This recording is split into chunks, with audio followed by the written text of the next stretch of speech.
போராளி மீடியா நேயர்களுக்கு வணக்கம். அரசியல் கோமாளிகள் நிகழ்ச்சியில் இன்று நம்முடைய ஊடகவியலாளர் திரு எடப்பாடி துரைசாமி அவர்கள் இணைந்திருக்கிறார். உங்கள் சார்பாக அவரை வரவேற்போம். வணக்கம் சார். வணக்கம், அனைவருக்கும் வணக்கம் சார். ரொம்ப முயற்சிக்கு பிறகு அதிமுக பாஜக கூட்டணி அமைஞ்சு இருக்கு.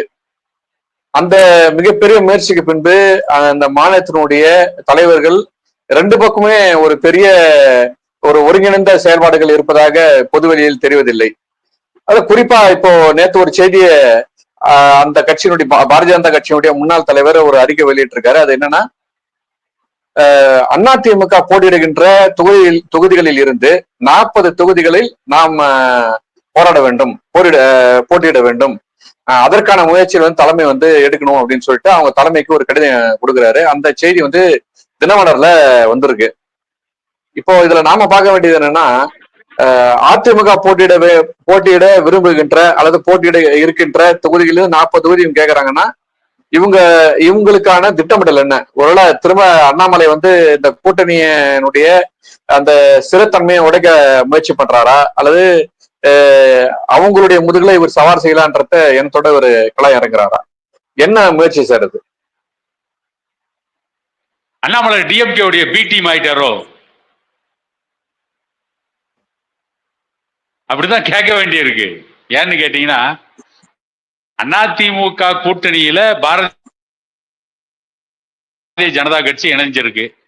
ஏற்கனவே என்ன சொல்றாங்க, அதிமுகவுடைய பொதுச் செயலாளர் எடப்பாடி பழனிசாமியிலிருந்து அதிமுகவுடைய முன்னாள் அமைச்சர்கள் வரைக்கும் ஊழல் வழக்குல சிக்கிட்டு இருக்கிறாங்க. வருமானத்துக்கு அதிகமா சொத்து சேர்த்த வழக்கு இருக்கு. அதுல இருந்து காப்பாத்திக்கிறதுக்கு தான் அமித்ஷா கூட சரண்டர் ஆயிட்டாங்க. அமித்ஷா இவங்களை மிரட்டி பணிய வச்சுட்டாங்க அப்படின்லாம் ஒரு செய்தியை பரப்பிட்டு இருக்காங்க.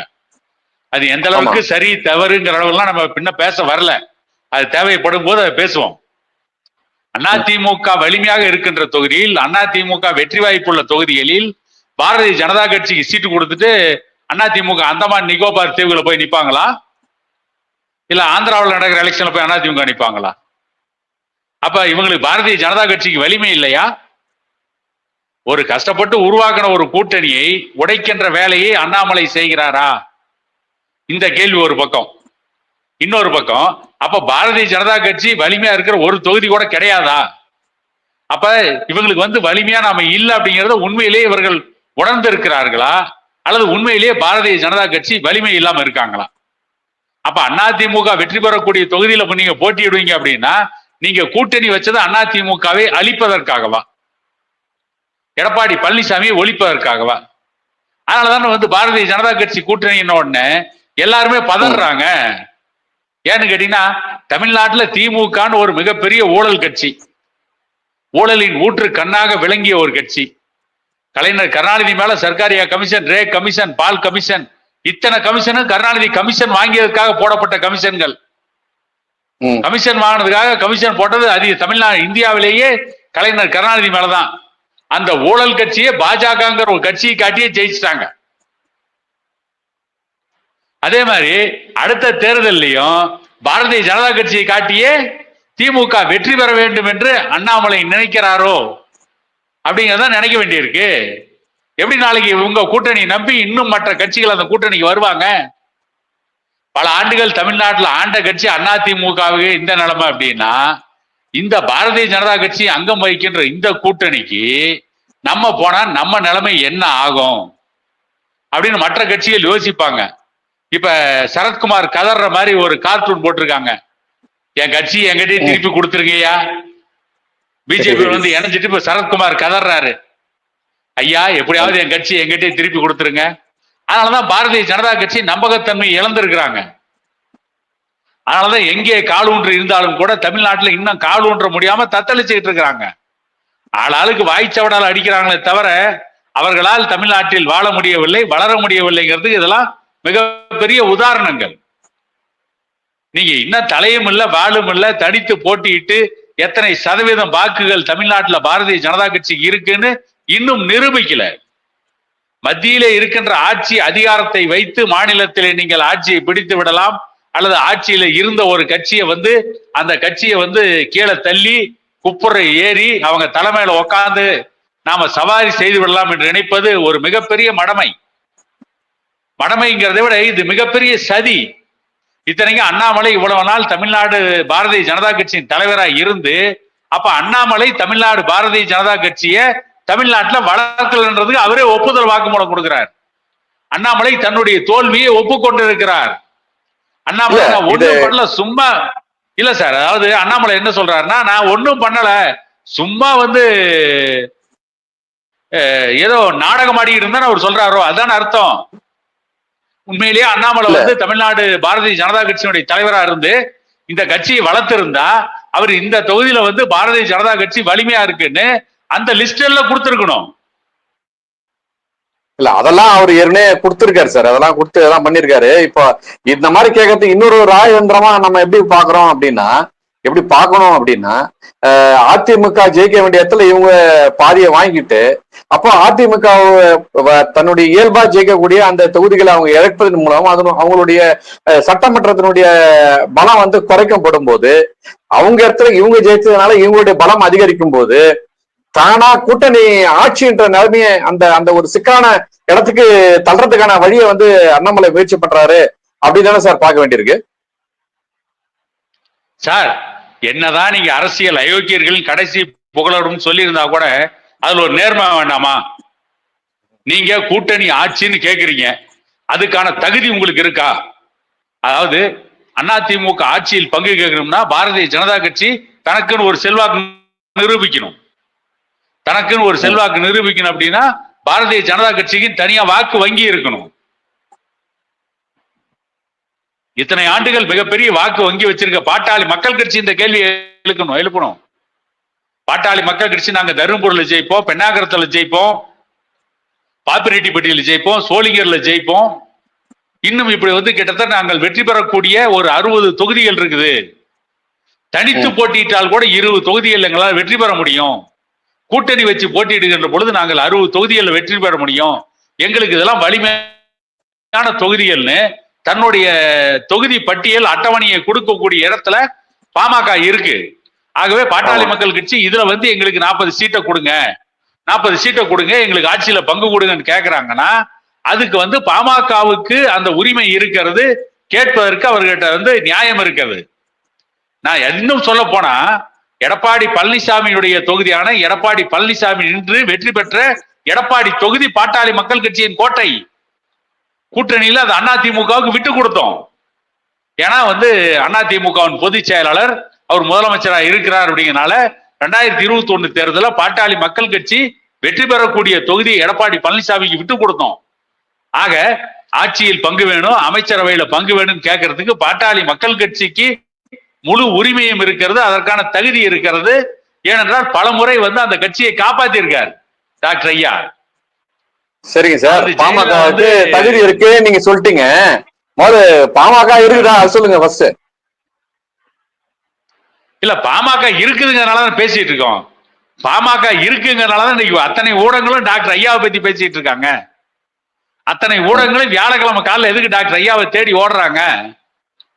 அங்கிருந்து செய்திகள் கிடைக்கும். பாமகன்னு ஒரு மிகப்பெரிய கட்சி தமிழ்நாட்டில் இருக்கு அப்படின்னு தானே தேடி ஓடுறாங்க. பாமகன்னு ஒரு கட்சி தமிழ்நாட்டில் இருந்ததுனாலதான்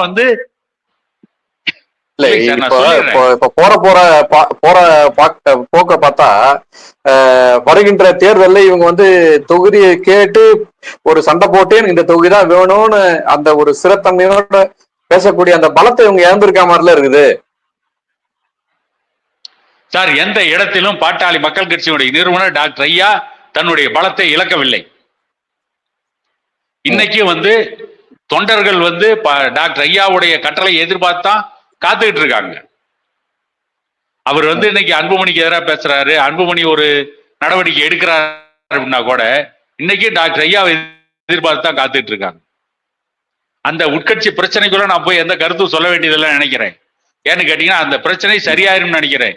இன்னைக்கு எவ்வளவு மோதல் இருந்தாலும் கூட ஏன்னு கேட்டீங்கன்னா நீங்க இன்னைக்கு பாமக மோதல் ஒரு பெரிய மோதல் எல்லா ஊடகங்களும் பேசியிருந்தாலும் கூட நம்ம என்ன சொல்றோம், எம்ஜிஆர் இறந்ததற்கு பிறகு அன்னைக்கு ஜெயலலிதா ஜானகி இந்த கோஷ்டியில இவங்க போட்ட சண்டையை விட அதிகமான சண்டைய பாட்டாளி மக்கள் கட்சி போட்டல.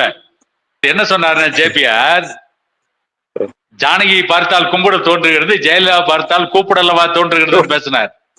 அதே அணியில இருந்த காளிமுத்து, அதாவது ஒரு இலக்கிய பேச்சாளர், என்ன சொன்னார்னா, வானத்து நிலவு, நித்திய கல்யாணி, கோமலவல்லி, கோமதக சிலை, கூவும் குயில், குதிக்கும் மான், பால்கனி பாவை, டெல்லிக்கு சென்ற மறுதினம் இங்கே ஆட்சி கலைக்கப்படுகிறது, காட்ட வேண்டியதை காட்டி பெற வேண்டியதை பெற்றாகி விட்டதுன்னு காளிமுத்து பேசினார். அவங்க போட்ட சண்டையை விட ஒண்ணு பெரிய சண்டை பாமக போட்டல.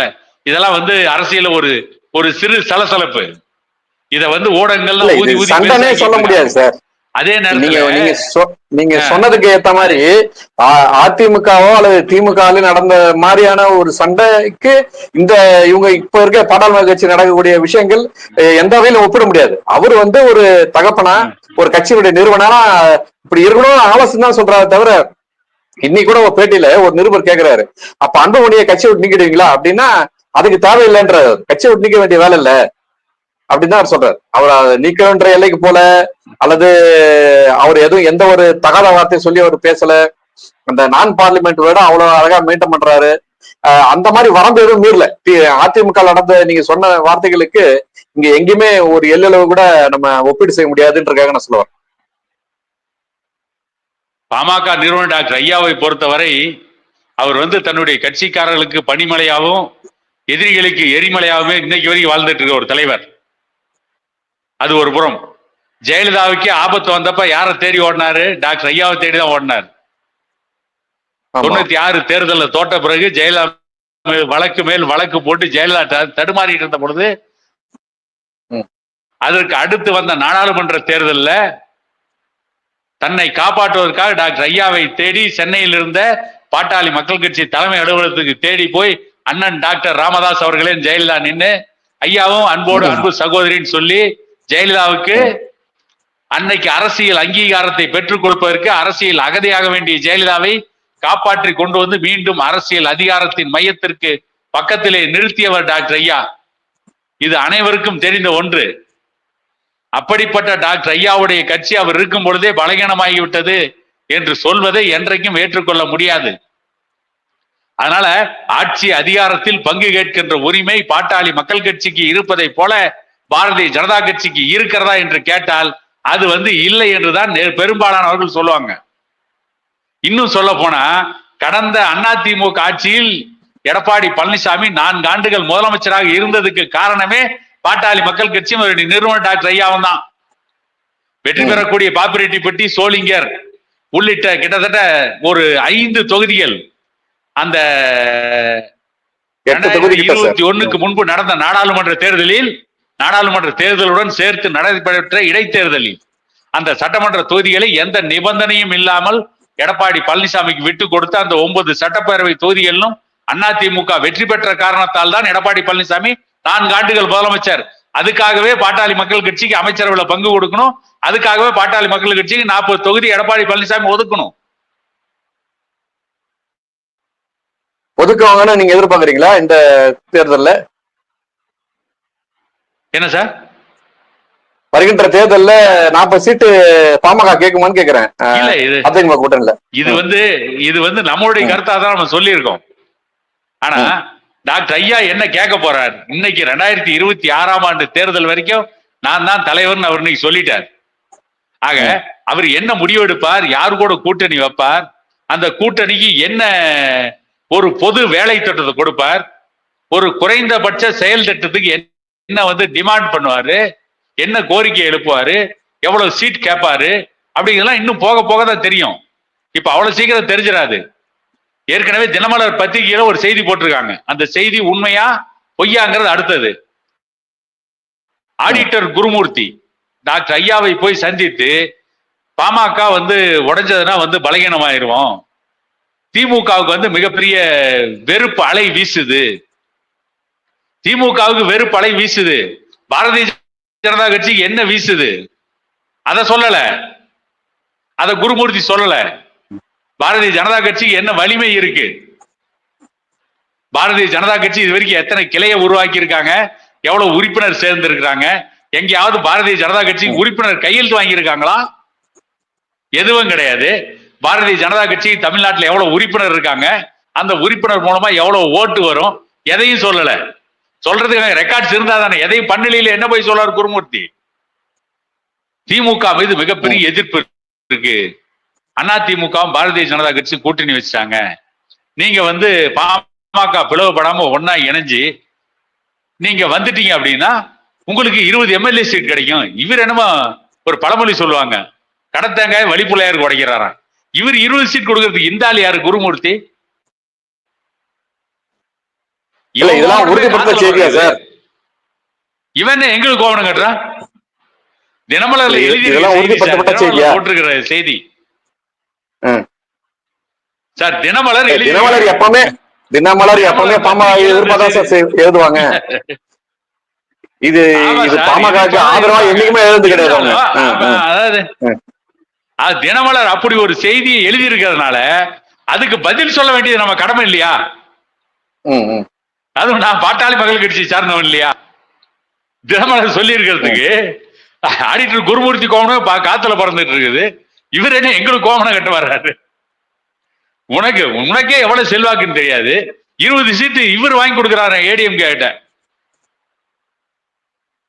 20 சீட் நீங்க நின்னுக்கலாம், 20 சீட் நாங்க நிக்கிறோம். நாங்க இல்லாம உன்னால ஜெயிக்க முடியாது இல்ல. பாமக இல்லாமல் அதிமுக பிஜேபி கூட்டணி வெற்றி பெற முடியுமா? நீங்க பிஜேபியும் அதிமுக கூட்டணி பாமக இல்லாமல் வெற்றி பெற முடியும்னா நீங்க எதுக்கு தைலாபுரம் தோட்டத்துக்கு எங்க ஐயாவை தேடி வர போறீங்க? வருவீங்களா? கிராமத்துல ஒரு பழமொழி சொல்லுவாங்களே, எலி ஏண்டா நிர்வாணத்தோட ஓடுது. பின்ன அது என்னைக்கு சார் பேண்ட் ஷர்ட் போட்டு ஓடிச்சுன்னு கேட்டுறாதீங்க. அடுத்தது அப்படிதான் கேட்கலான்னு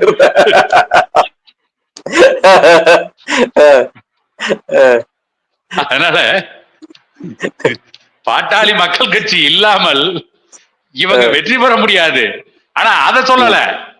அதை சொல்லாம குட்டுடாம அடிக்கிறான் பாருங்க. அத அந்த தினமலர் எழுதியிருக்கான் பாருங்க.